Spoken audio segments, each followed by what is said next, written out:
Continuamos entonces de esta forma con el bloque Elige Bien. Ahora, ante las dudas que tenemos sobre estas tres candidaturas y sobre lo que podría pasar, particularmente en el caso de Carlos Álvarez y de Alfonso López Chau, creo que el caso de Mario Vizcarra está bastante avanzado, debemos consultar a un especialista. Está en nuestros estudios José Tello para responder a todas nuestras dudas y darnos un poco más de luces en esta situación tan incierta. Doctor, ¿cómo está? Un gusto, Alfonso, qué gusto. Doctor, en principio, la candidatura de Carlos Álvarez se posiciona en estos momentos como una situación un poco incierta frente a lo que hemos conocido de una sentencia en el año 2002 por presunto delito de peculado. Él advierte que fue absuelto posteriormente en una segunda instancia y que por eso no tendría que haberla declarado. ¿Esto es así? Claro, porque lo que establece claramente la norma, y esto es importante que esté, muy bien identificado por la población, es la sentencia condenatoria. Claro. Y esa es la única causal por la cual a un candidato lo pueden excluir de un proceso electoral.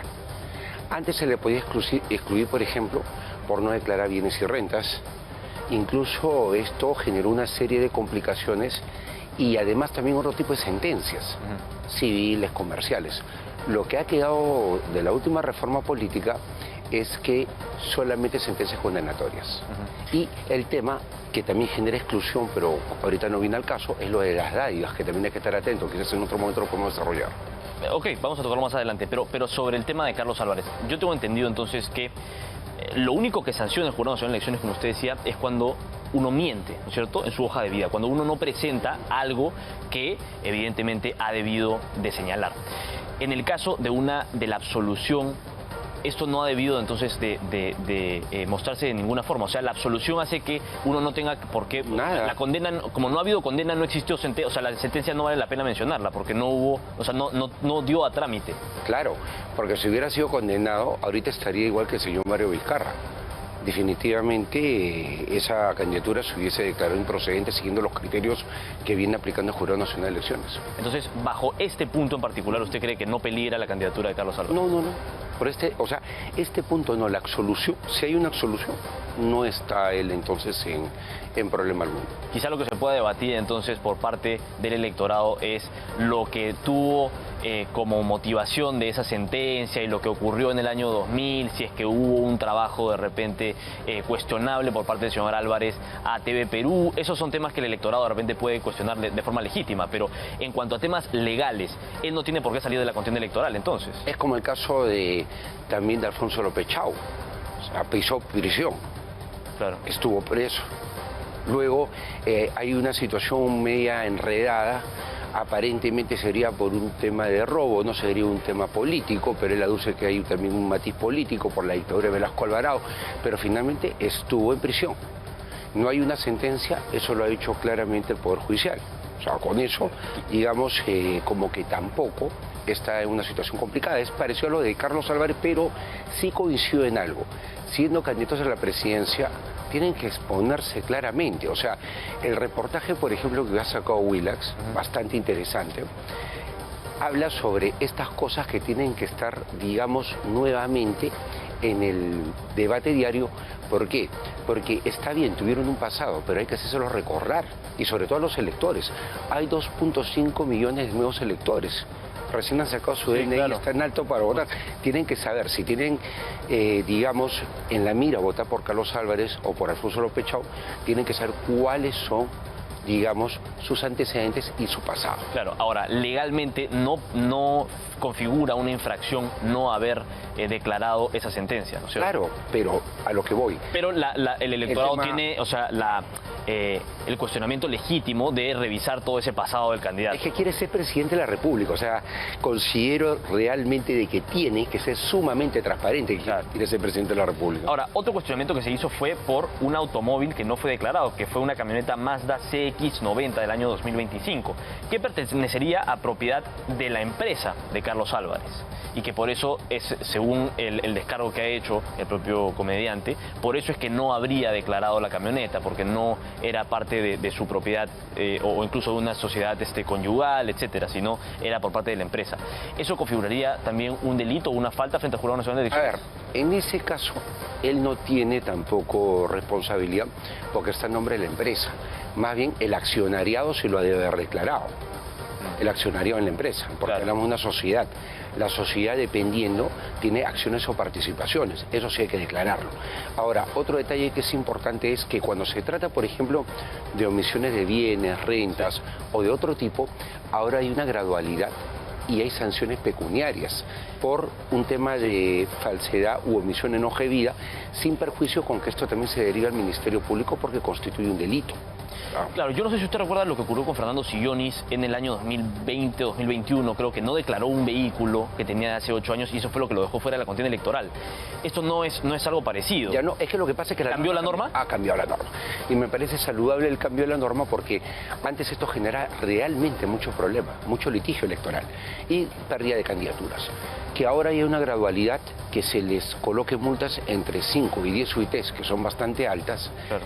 Estamos viendo más o menos ahí pues un promedio de algo de 27.000 a más soles, ¿no? Realmente creo que es saludable. ¿Por qué? Porque además esto se deriva al Ministerio Público, porque ahí sí hay un delito de falsedad y eso inmediatamente se tiene que correr traslado con la Procuraduría del Jurado. O sea, se gana en un problema, en este caso penal, y no es poca cosa. Entonces, me queda claro que el caso de Carlos Álvarez no configura de ninguna forma una infracción frente al Jurado Nacional de Elecciones o puede incluso esto llevarse a una instancia. Ahora, lo que quería preguntarle adicionalmente es, ¿qué tiene que pasar para que el Jurado Nacional de Elecciones lo investigue? O sea, el Jurado Nacional de Elecciones, frente a lo que ha ocurrido en Willax Televisión, no está iniciando ningún proceso, está todavía expectante o siguiendo el curso de las candidaturas, yo me imagino. El Jurado Nacional de Elecciones está trabajando silenciosamente. Lo que ocurre es que apenas sea la inscripción, Alfonso, el jurado empieza la labor de fiscalización de la declaración jurado de vida. Eso se llama el control posterior. O sea que usted me está diciendo que hay un equipo del Jurado Nacional de Elecciones que, ok, le llega la hoja de vida del candidato y dentro de esa hoja de vida se revisa todo lo que hay y todo lo que posiblemente no hay y se empieza a hacer una indagación sobre el candidato mismo. Es un equipo especializado que lo que hace es enviar documentos a entes privados, públicos, a todos, para corroborar si la información que ha consignado el candidato es certera. Claro. Y si no hay omisiones o falsedades. De encontrarlas, pide los descargos. Ahora, si se trata de una sentencia condenatoria, claro, ya que ha quedado firme y por la cual, o sea, esta persona debe declararla y no lo ha hecho, ahí puede excluirlo, solo por eso. Es condenatoria en materia penal. Claro. Pero si son otro tipo de sentencias, si es, por ejemplo, también temas de bienes, rentas, ahí viene el tema de la gradualidad en la sanción que le puede aplicar al candidato, sin perjuicio, y lo vuelvo a señalar, con que lo derive a la vía penal.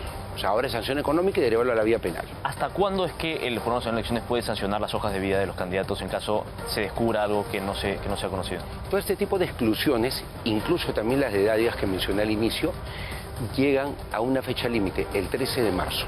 30 días antes de la elección ya no se puede tocar a nadie. ¿Qué es lo de las dádivas que usted mencionaba, que no me quedó claro? El hecho de justamente dar algo a personas, a cambio, o sea, darle cualquier tipo de especie de dinero, a cambio de qué, de su apoyo, de su voto. Clientelismo es un delito. Pero, se haya dado en años posteriores o durante la campaña. Las campañas son cargadas de populismo. Las personas que llegan con los famosos sacos de arroz, de azúcar, que llegan con latas de atún, definitivamente ahí puede configurar dádivas. Y eso es algo complicado porque está proscrito. Y ojo, no solamente por la norma penal. Pero eso es una fiscalización constante del Jurado Nacional de Elecciones que está revisando incluso las campañas políticas durante las mismas, o sea, durante enero, durante febrero, durante marzo. Claro, y recordemos, por ejemplo, que en el pasado generó un serio problema. El tema de dádivas, por ejemplo, en el año 2016 significó la salida de César Acuña. Claro, es verdad. Salió de carrera electoral. Entonces, es un tema que también llega a una fecha límite, que es el 13 de marzo.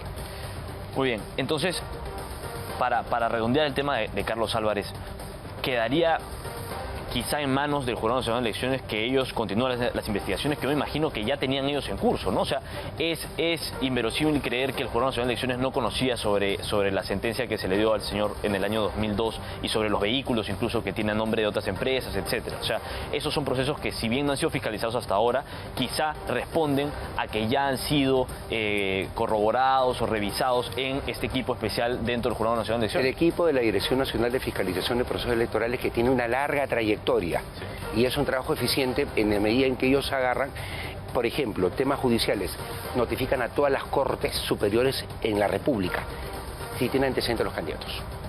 ¿Me entiendes? Sí, claro. Y empieza a llegar información de diferentes lugares. ¿Por qué? Porque lamentablemente eso no está sistematizado en el Poder Judicial. O sea, ahí hay un problema también que ya da para fondo. O sea, el hecho de que no tengamos esta información, digamos, tan a la mano y tan integrada. Claro. Ahora, el caso de Alfonso López Chau es distinto al de Carlos Álvarez, ¿no es cierto? Porque Carlos Álvarez estamos hablando de dos puntos centrales, que fue una sentencia en primera instancia y un vehículo que estaba a nombre de su empresa. Pero el caso de Alfonso López Chau tiene distintas aristas, ¿no? En principio, esta prisión que él cumplió en el año 70, ¿eso configura un delito, una infracción suficiente para poder quedar fuera de la contienda electoral? No, por eso no puede quedar fuera. Es una prisión, pero acá lo que le hubiera complicado a él es una sentencia condenatoria. Ok. Si hubiera tenido una sentencia condenatoria por un delito penal no declarado, evidentemente ahí sí lo podía sacar cargar. ¿Y lo de Alfonso López Chau fue en primera instancia? No, lo que pasa es que lo de Alfonso López Chau, hay un documento del Poder Judicial que dice que el señor no tiene sentencia registrada. Entonces no tenía que declarar nada. Eso lo salva. Pero sí es una situación complicada, y lo vuelvo a señalar, porque quiere ser presidente de la República y no dice yo pisé prisión. Claro. Y ahora pero entra en es estas ese contradicciones quizá también. un vacío legal por el que de repente se le pueda fiscalizar. O sea, el hecho de que, a ver, la persona ha estado en prisión, o sea, ha cumplido una pena, si bien no dentro de las instancias judiciales como lo especifica quizá el Jurado Nacional de Elecciones, pero ha cumplido prisión. Ha cumplido una prisión, pero también hay que tomar en cuenta el contexto, una dictadura militar. Entonces, las cosas en una dictadura militar no son bajo el Estado de Derecho. Las detenciones pueden ser arbitrarias, duran el tiempo que se le antoja al dictador. Hay situaciones muy complicadas ahí, porque incluso hasta las leyes se daban con decreto ley, dictadura. Pero más allá de la particularidad del contexto histórico de esta situación que involucra a Alfonso López Chau, es el hecho de que al no haber una sentencia no se configura la causal de exclusión de acuerdo a la ley de organizaciones políticas. Y lo que sí hay que tomar en cuenta acá es más bien el plano ya ético. El decir que sí estuvo en prisión, claro, y ya está. Igual que Carlos Álvarez, ¿no? El decir lo que está ocurriendo. Ahora, entonces, solamente se debe señalar esto dentro de la hoja de vida cuando es una sentencia firme. De repente, prisión preventiva, ¿no debe ser señalada tampoco? Es que es una prisión preventiva, lo acabas de decir, o sea, claro, pero, no hay nada entonces, concreto todavía. No, Tema puede postular. Claro. Con prisión preventiva, recordemos el caso de Gregorio Santos. Fue conocidísimo como él agarra y postula y participa en la elección presidencial con una prisión preventiva. Es más, si Vladimir Cerrón se pusiera a derecho, cosa que no está ocurriendo, y eso da para mucho, realmente podría seguir su campaña desde prisión. ¿Podría seguir su campaña en prisión? Por supuesto, sin ningún problema. Ahora, la situación en este caso es más delicada. ¿Por qué? Claro, como el caso de Pedro Castillo antes de que sea sentenciado, ¿no? O sea, él estaba contando con que podía todavía postular porque estaba de forma preventiva todavía, Mira, antes de que se dé la sentencia. Claro, ahora, hay un detalle importante, ¿no? Lo de Pedro Castillo es muy importante que lo menciones, pero más importante en el caso de Cerrón resulta el rol de los actores que están en torno a Vladimir Cerrón. Este señor es prófugo de la justicia, tiene un jefe de campaña, no me hace decir que no sabe dónde está Vladimir Cerrón. Tiene dirigentes de partido, no saben dónde está Vladimir. El vicepresidente estuvo ayer el día... Correcto, y estos señores no están colaborando con la justicia. O sea, eso no se ve y no se habla. No están colaborando con la justicia, es decir, este señor se encuentra en tal lugar, deténgalo y póngalo a derecho y que sea su campaña desde prisión. Pero no, hay toda una estructura que sabe dónde está él y el gobierno no hace absolutamente nada, y no creo que lo haga por capturar a Vladimir Cerrón. Claro, entonces, doctor, esta incertidumbre en la que estábamos frente a estas, principalmente, bueno, tres candidaturas, vamos a ahorita hablar de Mario Vizcarra, pero las dos últimas, que han sido Alfonso López Chau y Carlos Álvarez, ¿no estarían ellos tentando salir de la campaña electoral, de la contienda electoral?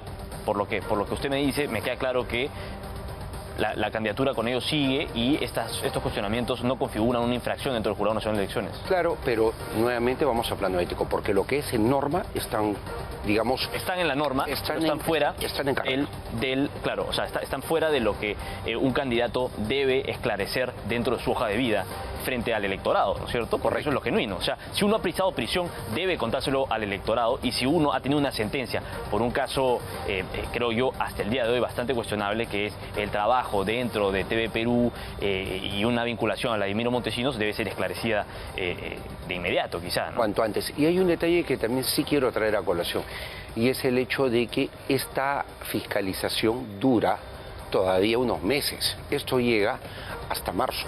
Entonces, en marzo, lo que ocurre es, con todo lo que ya quedó resuelto o no resuelto, se cierra y se va definitivamente, ya hacer la elección los 30 días antes. Ahora, el proceso de tachas todavía continúa, ¿no es cierto?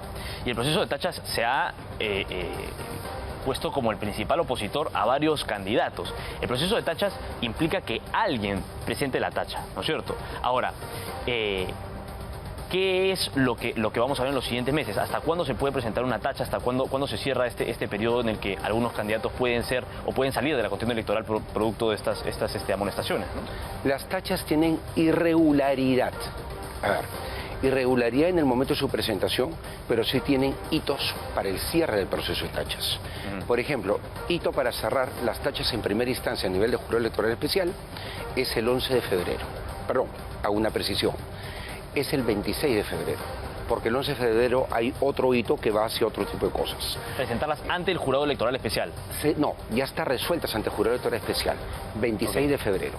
Y 13 de marzo, fecha límite también, que le mencioné anteriormente, ya está resueltas en segunda instancia. Quería hacer una precisión: hasta el 11 de febrero lo que tiene que estar terminado es el proceso de inscripción en primera y segunda instancia. ¿Por qué? Porque durante la inscripción se pueden dar improcedencias de candidaturas o de listas de candidatos, y eso lo tiene que resolver el Jurado Nacional de Elecciones. Entonces el jurado tiene que terminar, tanto en primera instancia como en segunda instancia, toda la inscripción hasta el 11 de marzo. Además, ahí, en esa fecha también es importante, hay un límite para que la gente, los candidatos que se hayan desencantado de la campaña, puedan renunciar. O también los partidos políticos puedan retirar sus candidaturas si generan algún tipo de problema. Son decisiones ya al interno de cada partido. O sea, pueden desistir todavía hasta esa fecha. Por eso esa fecha es muy importante. La secuencia va el 11 de febrero, el 26 de febrero y el 13 de marzo. Y en el 13 de marzo, por ejemplo, ya termina todo lo que es también exclusión por declaración jurada de vida, por radio, es lo que mencionaba, todo el proceso de exclusión. Es una fecha límite, y también ya tiene que estar cerrado en segunda instancia todo lo que tiene que ver con tachas, con lo cual ya tenemos listas expeditas. Claro. Ahora, este proceso es bastante ajustado, ¿no? Y el calendario es bastante ajustado y bastante pegado a la elección, o sea, bueno, al 12 de abril, que es la primera vuelta.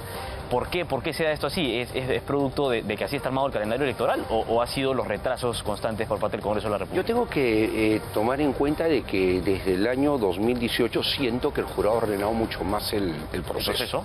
Claro, en cuanto a los plazos, por ejemplo, para resolver y todo ello, ¿no? O sea, claro, el hecho de tener cortes, estos hitos, hacen pues que todo el proceso jurisdiccional termine 30 días antes de la elección, y sin lugar a dudas no haya ningún problema. Hay un detalle que sí hay que tomar en cuenta.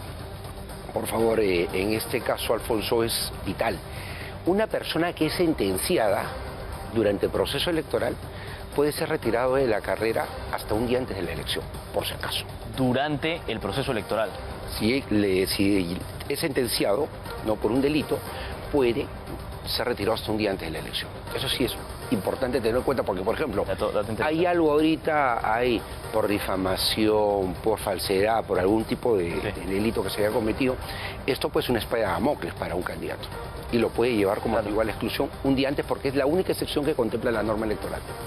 Muy bien, doctor, la candidatura de Mario Vizcarra sí creo que cumple los requisitos para estar a un pelo de salir por completo o de forma ya definitiva de la contienda electoral, ¿no? Se ha hablado de su candidatura al Senado y las infracciones que vulnerarían su postulación y la de la presidencia de la República. Yo creo que queda bastante claro que él sí está dentro de la configuración de la infracción frente al Jurado Nacional de Elecciones.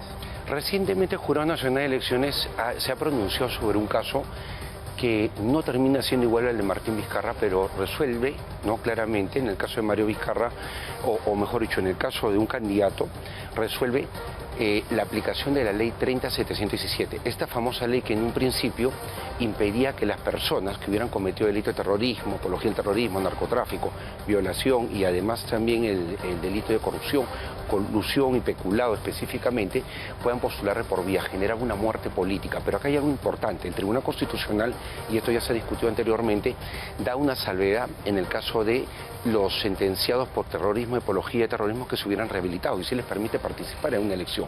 Ahora, yendo al punto, acá se tiene que tener la autoría o coautoría del delito, ¿correcto? Y recientemente el Jurado Nacional de Elecciones, el Tribunal Electoral del Jurado Nacional de Elecciones ha señalado, ¿no?, que por ejemplo en casos cómplices no resulta esto aplicable. ¿Por qué? Porque el cómplice no está debidamente configurado dentro de lo que es una norma que tiene que ser estricta, rigurosa.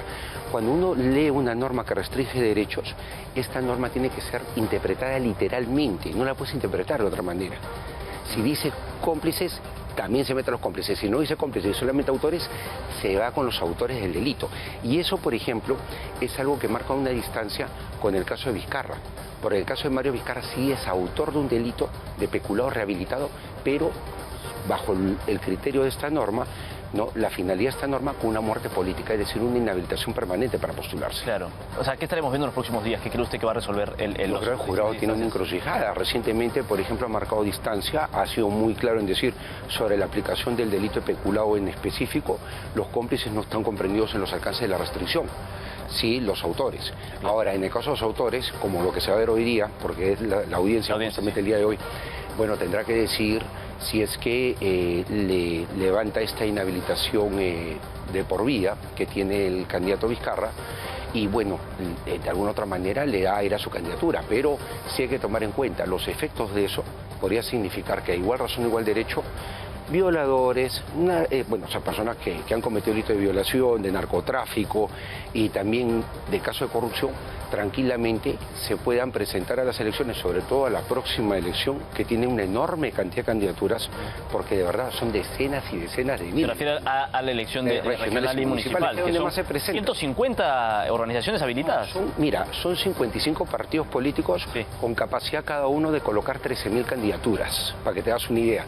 Y además tienes 96 movimientos regionales que tienen capacidad para colocar candidaturas en todas. O sea, 96 más 50 y...